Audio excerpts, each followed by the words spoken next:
දශක ගණනාවක් පුරා තමන්ගේ මියුරු හඩින් ලාංකීය රසික හදවත් සැනසූ සොඳුරු කලාකරුවා ප්‍රවීණ ගායන ශිල්පී රාජු බණ්ඩාර මහතා අද අපෙන් සදහටම සමුගෙන ගිහින්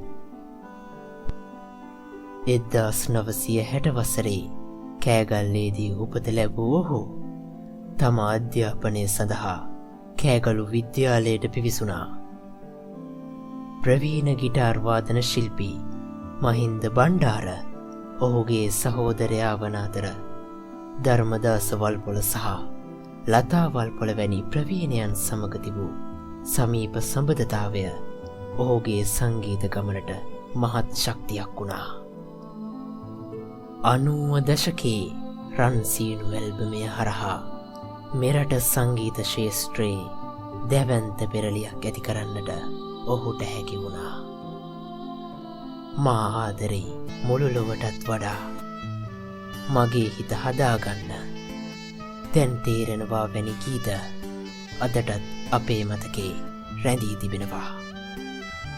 ගායනයට පමණක් නොව රංගනයටත් දස්කම් පෑ ඔහු දියකැට පහන වැනි ටෙලිනාට්‍ය හරහා ප්‍රේක්ෂක ආදරය දිනාගත්තා. මොකක්ද අර ගිය ජීප් එක? වන සංරක්ෂණ එකක්. කොහෙද ගියේ? මොකද හොරෙන් කැලේ කොටන්න හදපු එක?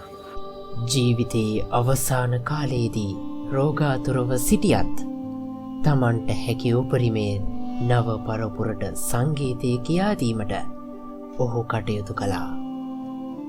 රාගම පදිංචිව සිටි ඔහු වයස අවුරුදු 65ක් තිබීදී ජීවිත ගමනෙන් සමුගත්තා.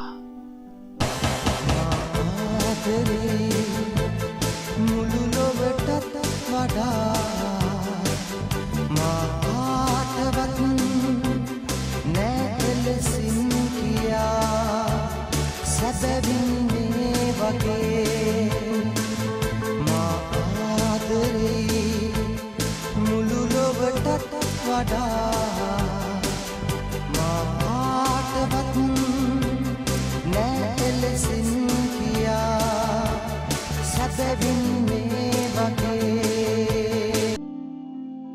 රාජු බණ්ඩාර නම් වූ ඒ නිහතමානී මිනිසා අද අප අතර නැතත් ඔහු ගැයූ ඒ මියුරු ගීත රාවය සදාකාලිකවම අපේ හදවත් තුළ ජීවත් වේවි.